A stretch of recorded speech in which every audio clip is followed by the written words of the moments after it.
Yeah. All right. Oh, this is so exciting. Trauma. I'm a broken man. I'm a broken boy. When I was 5, my mum passed away. That's like the biggest occurrence that like happened in my life. What were the things that you were looking for that you felt like you didn't have? I just think the self-love is the key I was missing. Life can be pretty crazy. Oftentimes people don't typically talk about what they've been through in life. They tend to bury it and just keep pushing forward. And we find ourselves in later life realizing that we never truly unpacked it. So as episode 1, we're going to be unpacking life, traumas, relationships, things that we've never really spoken about before. And the goal of this series is to see what we can dig up. And it's not therapy, but it's going to be the next best thing, which is just talking to a friend. I should clarify, I'm not a professional. I'm just someone who finds other people's lives and the way people think very interesting. So without further ado, episode 1 is with my best friend, Tom. Oh, that's going to upset a few people, you know. One of my best friends, Tom. I was going to say. Hello, mate. Hello, mate. Thanks for joining me. That's episode 1. Obviously, this is a new adventure here, and you've so kindly agreed to be the first to step into my weird world of Yes, sir. Looking into your brain. It's not much there, mate. I'll be honest. Yeah. Or is there? Nah. Oh, okay. Yeah, it's pretty hollow. Thanks for joining us, guys. This has been... No, so I think the main thing I'm really fascinated about is discovering how people act as an adult based on how they were raised and based on the things they've been through. And I think talking with you, I think it would be good to kind of give an introduction about, you know, yourself and kind of what you do and just a general introduction. Yeah, of course. So I'm Tom. Hi, Tom. So yeah, I live in Essex. I live at home still with my nan. I'm 29. I work in banking, but on the side I'm doing this videography hustle, photography and videography. So trying to take that off the ground and sort of build my own business and sort of get away from the banking and do this full time. Which I think is a challenge, to be fair, because I want to work full time in what I'm doing and sort of build something from the ground up, which anyone who's done it before can like appreciate the challenge involved there, especially when you work in banking. It's quite well-paying, cushy, well-paid job. I think the thing that I've found really interesting when I was talking to you about this, when I came up with the idea of this show, was that you're quite like a strong, independent person. Like you don't tend to like crack under pressure. You're very resilient. Got a lot of callous to you. So I was kind of curious as to like your mindset on just being like quite stoic in how you think, and I wanted to get your thoughts on that. Yeah, man. I think I base a lot of my emotions and thought processes on like very cliche stuff. Like, but I genuinely believe it. Like, I genuinely believe if I have no control over something, there's no point worrying about it. So I won't worry about it. And I genuinely believe, I think I've told you this before, I've told everyone this before, right? It doesn't matter how you feel. You can't help how you're feeling, but you can help how you react to those emotions. If I have a rough day, or I take something the wrong way, I'm sad or I'm angry, I can mope, I can shout, I can scream, I can cry, I can do whatever. Or I'm like, I can just do it sad, I can do it angry, I can just crack on and just... I know this, I say this all the time, I don't think it's probably the healthiest mindset, because I often find myself, I can adapt to that, but I can't conceive how other people can't just get on with it, do it sad, do it hungry, do it tired, do it whatever. Yeah. That generally is my thought process. And I do find that it does help. Like a good example was when I was on holiday recently with my girlfriend Nicola. We went to Rome. I spilled coffee all down myself, down my brand new shirt. She bought me it for my birthday, white shirt, coffee stain all the way down. I was like, it is what it is. Sort of, it's ruined. We'll just buy a cheap t-shirt from a shop. and I'll wear that for the day, and then I'll buy a new shirt when I get home. And Nicola said to me, like, how are you so calm? Like, that would have pissed me off. That would have ruined my whole day. I was like, well, I can't unspill it. Do you know what I mean? Like, I think I just apply logic to the situation and be like, okay, that's happened. What now? And I'll just go from there, to be honest with you. You're very action-based. Yeah. Like how to solve a problem. Yeah, I think so. I think I'm quite good at problem solving. Yeah, I think so. Which is contrast to me, because I think that's why we work well together, because I'm a bit of a stressor. I'm very anxious, and then you're very chill. So we're on a job. It works hand in hand balance each because other out. There's enough pressure from me to be like, we need to get this done. But you're very much like, it will get done. But then at the same time, if I'm too relaxed, you're like, no, Tom, it needs to be done now. I'm like, oh, okay. That makes sense. But it's good. I feel like opposites attract in that sense. 100%. Something you said was really interesting. You were saying that you don't think it's maybe not the healthiest. I'll rephrase that. You don't think it's the healthiest way to deal with it in a certain sense, but it's how you handle it and it works for you. I find that really interesting, because I think somewhere along the line you've built up that mentality and you found something that works for you, because I don't think there's a healthiest way. There's a way that makes you comfortable. And I think that's something I really kind of want to figure out with you, because do you think there's a part, do you think there's been something in your life that's kind of helped you develop that mentality? I think there's been a lot of shit has happened in my life. So like, if I just held on to everything, I'd be a mess of a man. So I think it's very important that like over time I've gone, I don't need to hold on to that. Like, why am I holding on to this baggage? I could just let it go and brush it off. So like when things happen to me, like spilling a coffee down a brand new shirt, that's minor. Like, it's not anything worth worrying about. I like to save my energy. If I'm going to worry, I'm going to worry about something that warrants my time worrying on it, or something more. I don't know. I just think that so much has happened to me that I'm not fazed by a lot anymore. That's hitting the nail on the head. Yeah, you reckon? I think it's really important that people understand that you have to go through things multiple times to be able to build that resilience. Yeah. And I don't think people realise that, especially young guys who are like, entering adulthood and something bad happens to them. And they go, how am I ever going to live after this? And this isn't just, guys, this is anyone. But I feel like when you go through it the first time, you feel like your life is over. And then it happens again and you're like, oh, well, I did it the first time. This is how I handled it, but I kind of messed up there. Yeah. I'm going to do this time. And then it happens a third time and you're like, And it almost becomes like a trial and error. And then before you know it, you reach, nearly 30. You've been around the block. You've always the one.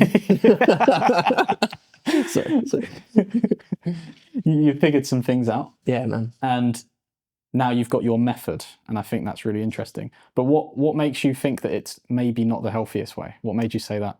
More so the way I was wording it, to be honest with you. I think from when I was talking about it just now, I was saying it in a sense of almost just push those emotions to the side, which isn't what I mean. What I mean is I've run it through my brain very quickly, like logic, apply logic to it. What can I do about it? Nothing.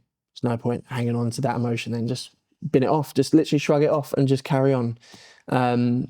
Which again, I know some people would prefer to go, no, you should feel your feelings. But like for me, it just doesn't work. Like if I sit there and I'm sad, or I sit there and I'm angry, it can ruin my whole day. Like in the past, it would ruin my whole day. It would ruin how I am to the people around me. I'd be snappy to Nicola or snappy to my family, and they'd have to deal with a grumpy me because of what? I was a twat and spilled a coffee down myself. Like, yeah.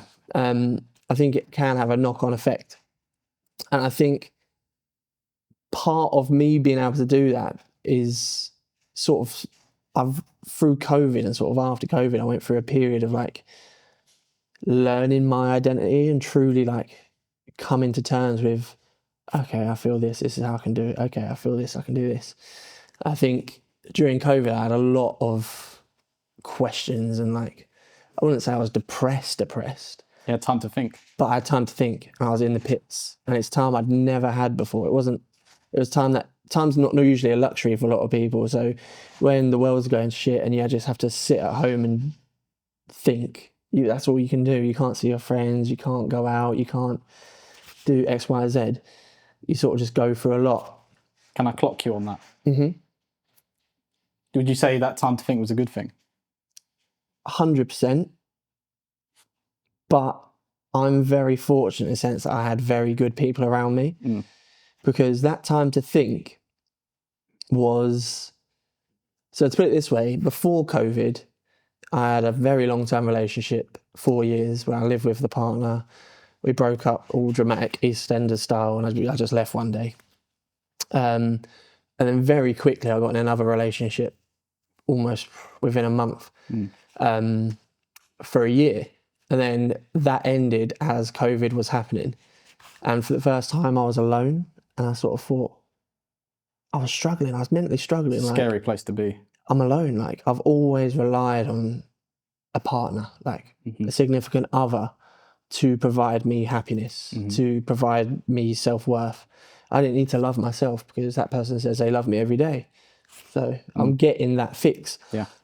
All of a sudden, I'm sat alone in a room. Nobody's telling me they love me. And I'm sat there thinking, oh shit, I don't love myself. Like, how on earth do I like conquer this? And it was a bit of an emotional roller coaster, but I think I had a very like small, close circle of friends. And sort of when COVID opened up and you could see like 2-3 people outside and go to the park, we just started doing shit like going to the park and playing catch. And then we'd just slowly start opening up about our feelings and all this stuff. And then we go for a walk down the beach. And there was this turning point where my friend Jack Stevenson, he told me, like, grow your confidence. Like, you're a good looking lad. You do well. You're earning good money. Why aren't you confident? And we literally spent the day just talking to people, random people, just, hello mate, nice day. Yeah. And they go, yeah, you fucking weirdo, what are you doing? Or like asking a random girl for their number and they go, get the fuck away from me. You haven't had a haircut since the beginning of COVID. Leave me alone. Things like you're this. making notes. Like, Yeah, but I must get bigger. I must cut my hair. But no, like, even like, we just played around with it. It's not that deep. And then you realise that 10 seconds later, that person's forgotten that interaction. There's really no issues with being confident and outgoing and things like that. And that really helped me come out of my shell. And then being alone, just you spend time questioning, I think, is the main thing as well. I was questioning, why am I feeling this way? What can I do about it?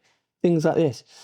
And there's a lot of shit on social media, but again, stuff on social media can be very helpful in sort of altering your thought process on, okay, how do I feel this way? Why do I feel this way? What can I do about it? And things like that.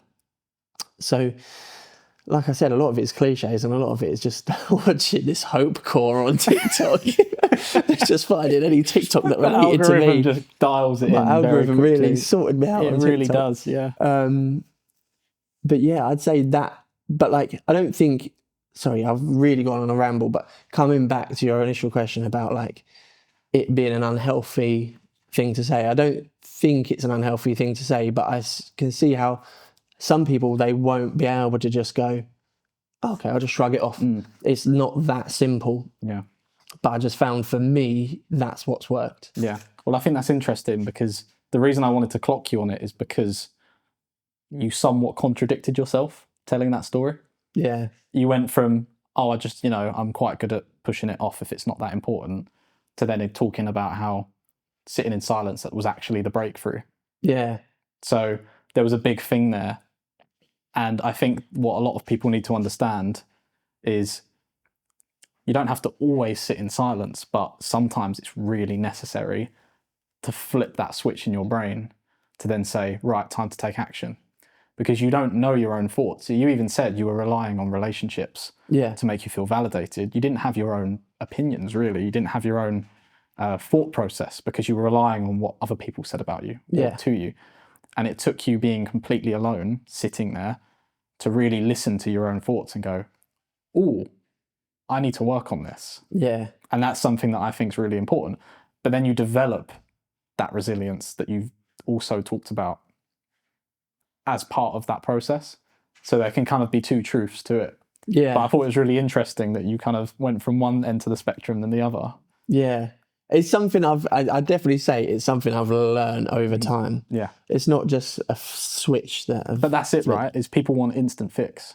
People want Yeah. this way of being like, right, if I watch a few videos on Instagram or TikTok, and these professionals who, you know, profit off of, you know, vulnerable people who need instant help, you also need to learn that, like, you have to work on yourself over time, and you have to be really self-reflective, and these people online don't know who you are.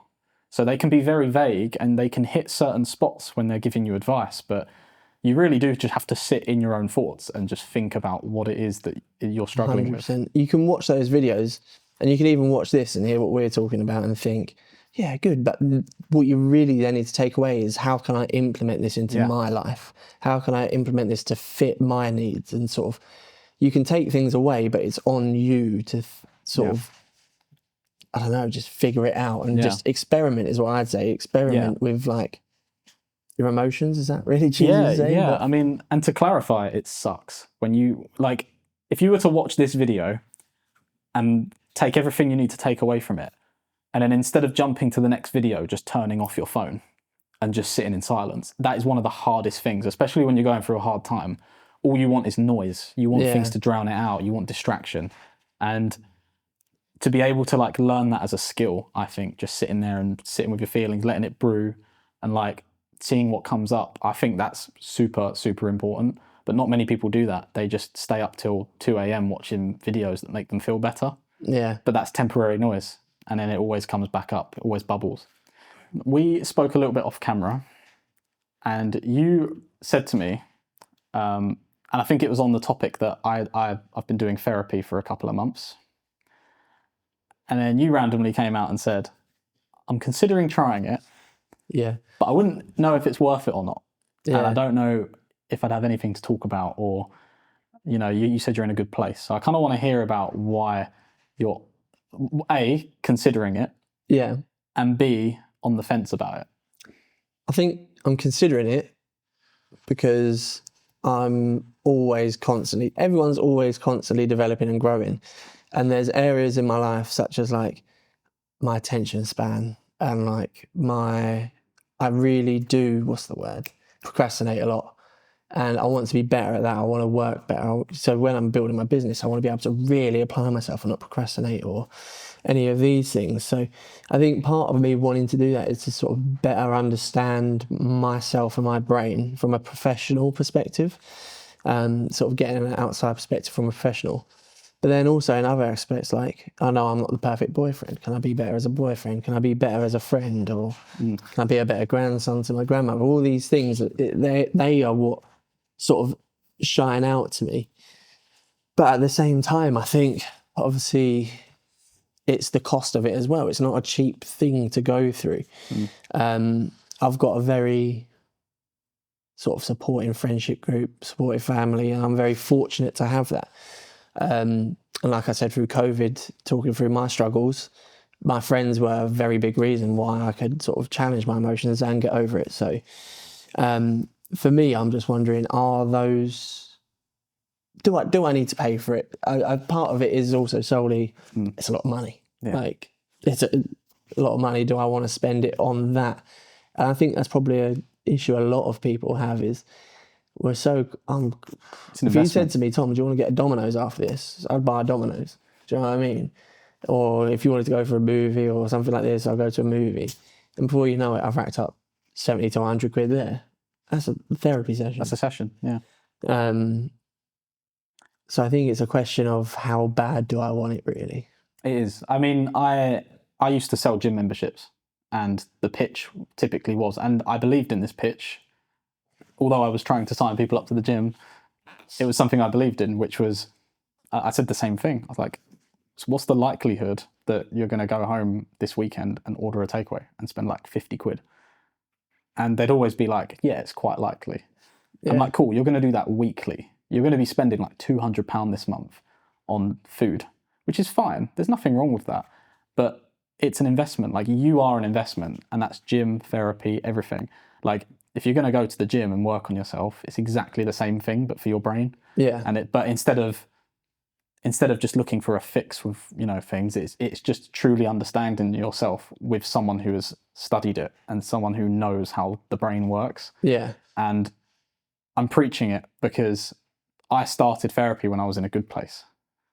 And within the first few sessions, I found myself in tears because I was just digging up stuff from the past that I didn't even think was a problem. Even back then, I was 11 years old when the trajectory of my life changed. And there were things that I just buried because my brain was just protecting me. Didn't have a clue. Yeah. But they asked a very specific question and it brought out little details of my memory. And this is why I'd recommend to you and to everyone else to just try it. Just like pay for a month and just get like 4 sessions, because you're not going to sit there and solve all your problems, but to sit there in a room with someone that isn't a friend, where they say this is confidential, you can say whatever you want, and there's going to be no actual judgment of your friend being like, well, this is my opinion. Yeah. You get someone who's being logical and thinking how the brain works and getting you to actually look. It sounds really cringy, but within yourself. Yeah. And it's so helpful. And like I found myself just constantly reflecting, even outside. It's like a muscle. You're like exercising your brain outside between the therapy sessions to be like, how do I think differently about this? Because I realize my behaviours are a result of everything I've been through. And this is why I'm really interested in you, because I feel like you've got such a specific mindset on things, which you've explained. I kind of want to know if there's anything, if you could think back to the earliest point in your life where something big happened to you. I'm kind of curious to see where your brain goes. Well, the biggest thing I can think of is when I was 5, my mum passed away. That's like the biggest occurrence that like happened in my life. Before that, it's a blur, to be honest with you. Yeah. I was 5, do you know what I mean? But yeah, I'll quickly rephrase the question. That's a good answer, and stay with that. Just to add to the question, what was the moment that made you think differently for the first time? Oh, nothing to do with that then. But also I do want to talk about your mum as well, because I think that is a pivotal moment. I think you were too young to change the way you think. Yeah, 100%. So I kind of want to start there if you want to, but after that, the moment that changed your thought process. Yeah, I think obviously this is another thing where again, therapy would probably be a good shout, because I've always said to people, like, I was 5, didn't know my dad, mum's passed away, and I went to live with my nan, and my nan raised me and my brother. That's never affected me. Like, whenever I talk to people, it doesn't affect me. I was too young to know any different. It's just, to me, my life is normal. Like, this is just how it is, because it's all I've ever known. It would be cool to see sort of a therapist's perception of that. Sort of, should I feel stuff? I don't know. Like, things like that, I don't know. But to be honest with you, coming back to your actual question, like, the earliest point I can think of having that shift is generally what I've already spoken about in lockdown. And I think the reason for that being is, before that, I was constantly just in like autopilot, doing what I thought I was meant to be doing, or doing what I thought my family would want, what my friends would want, what my partner would want. But it was never sort of taking a step back and thinking, oh, what do I want? What do I want to do? And I mean that in every aspect, sort of what I did at school. Like, I wanted to perform. I wanted to do drama, so I took performing arts. And then my nan thought that was ridiculous. Like, you got to have a real good job. She was like an old strict nan, so she was like, I was like, okay, I'll do business and finance as well. Yeah. And cool, all right, I left, went to college to do film and TV, funnily enough, in Southend. But it was too much coursework, so I just dropped out. Yeah. Like, a passion of mine, I'd spent so many years doing something that I hated. By the time it was coursework on something I wanted to do, I was checked out. So I just wanted to go work and earn money, because I thought, I'm 18 now. I could either go to uni, and I didn't know what to study, or I could go out and earn money. So I just went out, earned money, did loads of customer service jobs. Even the banking, I got into banking because I thought, well, that's where the money is, that's what I'll get into. Again, it's just what I thought people wanted me to do. I've stayed in banking because I turned out to be good at it, and it did pay well. So I was like, yeah, it pays for the lifestyle I want. But I was just always on autopilot doing what other people wanted. And then it was that isolation during lockdown, which was the switch. Interesting. The sort of, no, what do I want? It seems like the first thing that's really changed your perception of life happened quite late, I think. Yeah, I'd say so. I don't know if that's because with me, I had a lot of stuff happen at a younger age that kind of changed everything for me. So that's really bizarre to me. That you've kind of had this autopilot run until COVID, where a lot of people woke up. I would agree that even I woke up after COVID, and flipped my life around. But with you as well, I think it's really interesting that around the same time, we've both kind of picked up passions and stuff that we had as children as well. Things that we enjoyed when we were younger, and now taking it into a professional field as well, and made it our lives again. Yeah. And I kind of want to know, obviously you were thinking about the money because that was external influence. I'm curious to see if that would have been different, if things were different for you with your upbringing as well, because obviously you've had your nan raising you, and she had a very set mindset on what you should do. And I feel like a lot of people have that, even with their parents. I think with parents, it's the same thing. I think it's a unique perspective. So to put a little bit of background on my upbringing before, obviously my mum passed away, we were in the pits of Southend, smackhead, drug den, really not well looked after. And we didn't go to school for the first 5 years of our life. So by the time that I went to live with my nan, I didn't know my alphabet, I didn't know my numbers, I didn't know colours, I could barely speak properly, which by 5 years old, you'd expect a child to learn all these things. So I think it's not so much pushing this is how you should be. It was more a sense of my nan wanted me to have a sort of a good upbringing, get me back on track, make sure I didn't miss out on anything that a child should experience with parents, such as holidays, go and see your friends' houses, all these sorts of different things. She made sure I didn't miss out on. And she looked after me and my brother very well, which to me then means it's more of a sense of not so much as you should be doing this. It was more of a sense of she wanted the best for us. And she wanted to just cushion us and wrap us in cotton wool for the rest of our lives because of what we've been through for the first 5 years of my life. So I think it comes from that.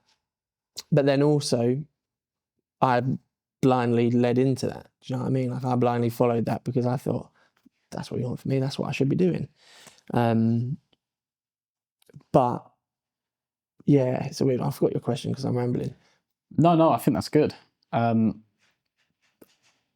It makes a lot of sense why you're so independent. Yeah. She's kind of pushed for you to gain the skills to look after yourself. At the same time, though, I find myself seeking that, with Nicola.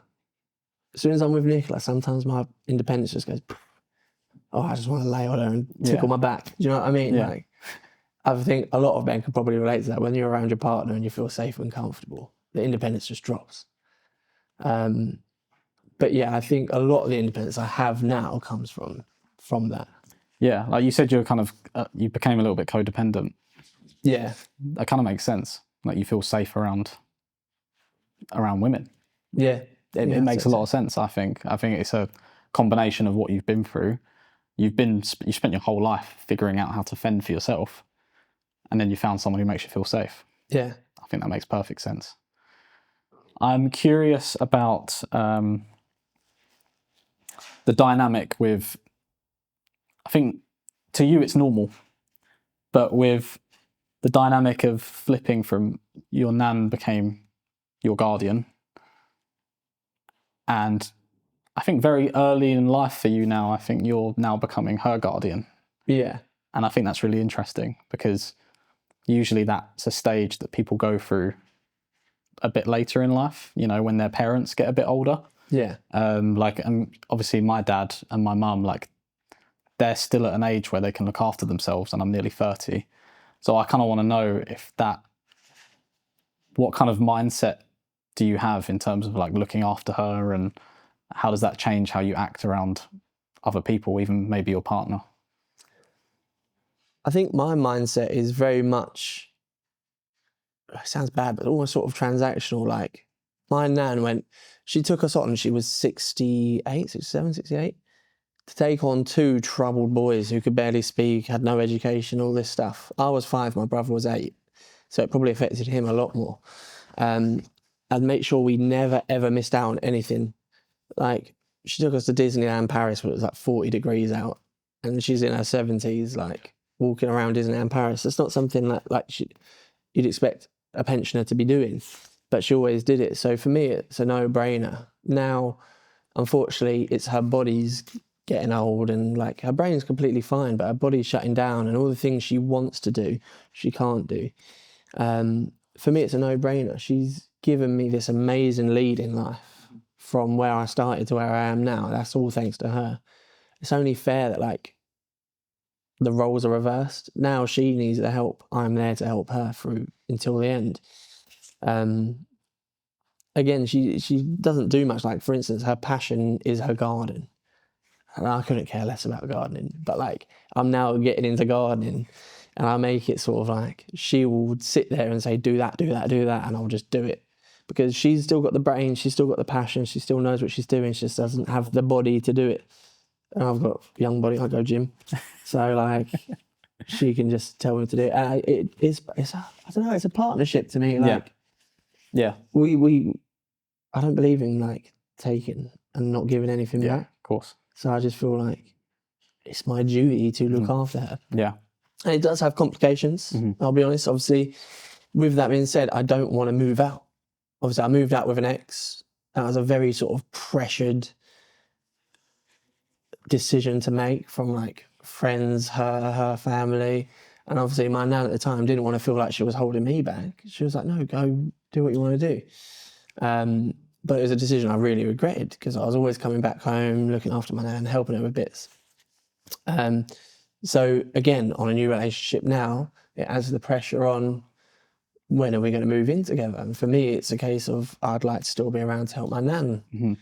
I don't see me wanting to move out anytime soon and things like that. But again, I'm very lucky that the dynamic I have with Nicola and the dynamic I have with everyone around me, they just get it. They just understand. Yeah. And I could just work with them on that. I feel like you've kept a lot of independence that way as well. You know, you spend a lot of time to yourself, really, because you're thinking about work and being at home. Yeah. So I think there's an element of independence there that you've gained, maybe. Yeah, absolutely. I think going away from my nan and talking about Nicola for a bit, she really helps with that as well, in a sense of, like I said, I was all in relationship. Like my partner's attention and love and etc. was my validation. I just craved it all the time. Whereas Nicola is a bit like myself now. She works a very like manic, busy week. Like all week she's doing 2-3 different things. Like she doesn't stop. So through the week, I don't get what I would have been craving at the beginning, but it's really, really healthy, because it allows me to do what I want to do. It allows me to do the things I want to do. And obviously we talk every day, we talk on the phone and we'll catch up, but we're both very independent. So when we come together, we have stuff to talk about, and I'll go to hers on the weekend, spend the weekend at hers, and we just bounce off each other, and it's good, and it's fun, and it's exciting. And I think both being able to have that independence really helps each other. Yeah. Because she's the type of person who can't switch off. Like if she's thinking about this plan she needs to write up, she'll be thinking about it forever. We'll just sit and watch a film, but she'll be thinking at the end of this film, I need to write that plan, things like that. So like if we can both have that independence and not feel like a burden to each other, that is massive. And that helps me in such a big way. Yeah. Yeah. It seems like she understands you and you understand her. Yeah, 100%. It's good. It took time. Like with every relationship, I'm assuming it takes time, but yeah, we're getting there. Yeah, good. What would you say you learned the most about yourself? This might be repeating a little bit, but in COVID, when you spent that time alone, what would you say you learned the most about yourself? That is absolutely fine to be alone, I think. Like, it's in my head now, everyone should feel comfortable on their own. Then that way, anything that's thrown at you, you can tackle. If you're comfortable enough to sort of sit in silence, be in your own head, be in your own skin, and sort of just manage the thoughts and manage everything that happens, that is the like definition of strength to me. And again, I want to be a strong person. So for me, that's the one takeaway, is like, being alone is something everyone should be comfortable with. What would you say? Obviously, you've mentioned that you're quite, well, not anymore, but you were quite dependent on relationships to keep you happy. Yeah. What was an example of that? Like, what when you went into relationships before Nicola, what would you say was your, what did you look for? What was your tendency? What do you feel like was lacking in your life that a partner could fill? I think just the thing that was lacking for me really was just confidence and self-love. Like, that might sound cheesy to say, but I genuinely just, like, when I stopped and I was alone and I thought about myself, I didn't sort of like who I was. Like, it reflected on me, oh, actually, I'm just doing these things to please other people. And I didn't really have a personality. My personality would change depending on who I was around and how I would act around that person. Again, I still sometimes do that now, but it's not a case of like, I feel like I have to do that now. Yeah. It's sort of a case of like, I find it fun to be like, me and you can be silly together, but me and my nan, we probably wouldn't like have the same sense of humour and things like that. But I think I forgot your question. What were the things that you were looking for that you felt like you didn't have? I think, I just think the self-love is the key I was missing. Mm-hmm. So going back to those relationships, once they'd end, I'd be a week and I'm on Tinder, just getting validation from women. Distraction. It's literally just a distraction. So my brain couldn't kick in and go, oh, you're alone now. Hello. It's the noise. Yeah.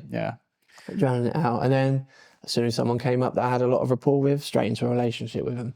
And it's probably not necessarily the healthiest thing. What was your feeling after these experiences? What made you move on to the next person? What made you go, oh, that wasn't all that? I don't know, to be honest with you. I think it is just drowning out the noise. As soon as one ends, I had to get into the next. And as soon as that ended, I had to get into the next just to keep the noise out. A lot of people do that. Like, I mean, I've only ever been in long-term relationships, like 3 years minimum each time.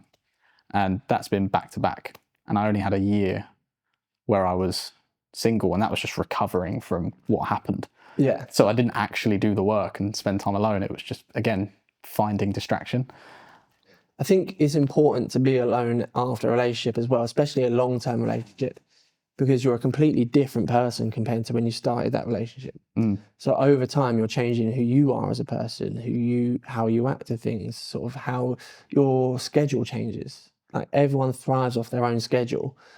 And then you're in a relationship, that changes. So all of a sudden, you come out of that relationship, you can't stick to that schedule. You've changed. You're half a person. You go back to who you were before, but you're a completely different person. And then you're like, what the fuck? Like, I'm completely lost. Like, pure identity crisis. Who is this? And it's that personality, almost persona that you've created over the years is now gone without that other person to bounce off of it. So I think it's very much like knocking down some Lego and you just have to rebuild yourself back up again, I think, when you come out of a relationship. But I wasn't doing that.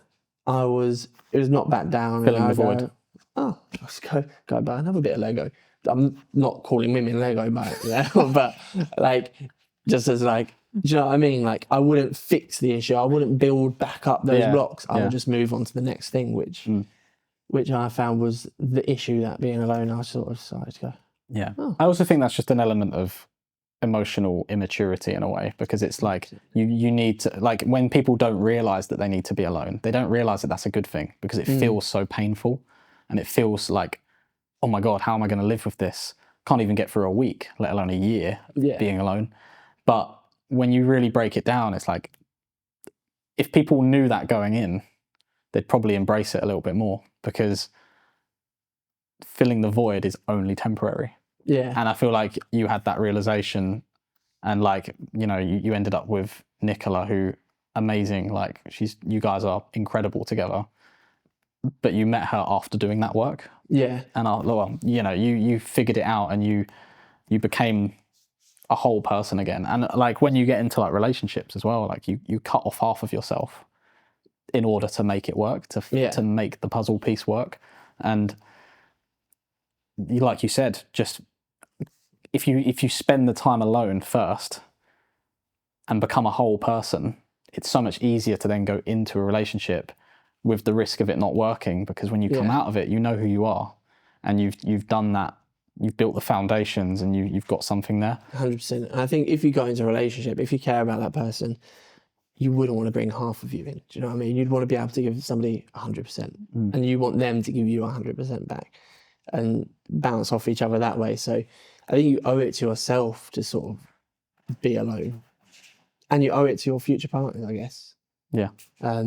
You don't want to put you don't want to put your partner through, like, you know, issues just because you're figuring stuff out. Yeah, you need to try 100%. and do that before you get into anything. And I think you obviously learned that lesson, you know, in your single life, and I think it's paid off really well for you. I feel like you're very good at communicating your problems now, and you're also very stoic in that sense. Like, you're quite good at, how are we going to fix this, you know, and I think that's quite admirable. I'm like a modern Gandhi.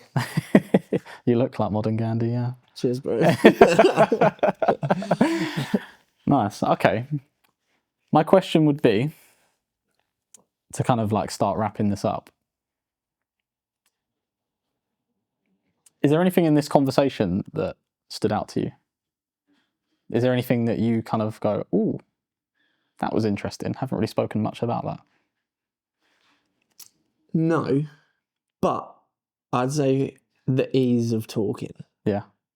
The first minute or two, I was a bit like, oh. You're bracing yourself. Yeah. Bracing for what's to come. But like, the more we've spoken, it's just been easy. Just openly talking to you. And then it's nice. Like, now in this moment, I feel good. Like, I've reflected on stuff, and sort of, it gives me the ability to sort of look back on those times and see how far I've come. And that's quite nice. But I wouldn't say there's again, obviously we know each other, and you're a very good friend of mine, so it is very easy to talk to you. Yeah. And that would be one bit of advice that I would give to anyone, is if you have a close friend or somebody you can talk to, just do it. Like, you'll feel such a weight off your shoulders. Yeah. What would be, you look scared. What would be, after speaking about all of this, what is something that you think you're going to action with life in general, future problems? Obviously, you've got it figured out, so I don't expect you to have a big change breakthrough after just having this conversation, because that's not what it's for. However, what would be your approach moving forward with future problems, situations, if you ever ran into a hard time? How are you going to deal with it? And I also would challenge you to try and deal with it slightly differently to how you normally deal with it, which was I've got this, push it aside. What would you do differently? I think I'm fortunate in the sense that I haven't, since that happening when I was very young, I haven't had any real hard-hitting challenges. I've lost sort of family pets that hit hard or things like that, but there's been no other big, significant, punchy things that have happened in my life. I'm very fortunate in that sense. So I think... What about smaller problems then? Again, I think, like, we're constantly developing, we're constantly changing. So I don't think I do have it on lockdown. I think I'm doing well, but you never know what's going to come up. You never know what could happen today, tomorrow, or a year's time. So I think an important part will be, I will go to therapy. I will try it for a month. Nice. Because in my opinion, it could just help me build this arsenal of tools that I can use going forward to tackle those emotions and those any trauma I may experience, anything negative. If I go to therapy and I've got these tools and I can implement them, I'd rather do it now while I'm healthy and I'm happy and know how to deal with these things when they happen, and be able to tackle that than be completely caught off guard, not knowing what to do with myself, feeling completely lost and needing therapy sort of to put a fire out. Do you know what I mean? Yeah. I'd rather have the ability to do that before and do it myself. That's super important. That's exactly why I started, because everything was fine. And it just so happens that after a month of talking to this person, things started to fall apart, and I had this foundation with someone who knew everything about me. Yeah. Who was able to like go, right, okay, we're braced. Let's figure this out. Let's deal with it. Yeah. You know, let's process, let's go through it. And I feel like, not to make it about me, but like my personal problems have been handled so much quicker because of that, because I started therapy in a good place. And I think that's something really important. Not many people really do that, I don't think. They wait until something bad's happened. That's what I mean. Yeah, they wait until like, oh, I'm feeling a bit depressed now, I should probably have therapy. Yeah, or, you know, yeah, loved one has died, or I've lost a partner, or my job it's gone, you know, I've lost my house, anything. People wait until something bad happens, and it can be really dangerous, because it's gonna, if you don't understand yourself when this stuff happens, that's when you spiral, that's when things go wrong. And this is why I'm such a big believer in it now. This is why I'm super excited that you're going to start, because I think you're in for a shock. I think know how it goes. I think you're going to find stuff out about yourself that if I interviewed you in a few months from now, I genuinely think some of the things you're saying might be a bit different. Not drastically, but because you're very sure of who you are, which is amazing.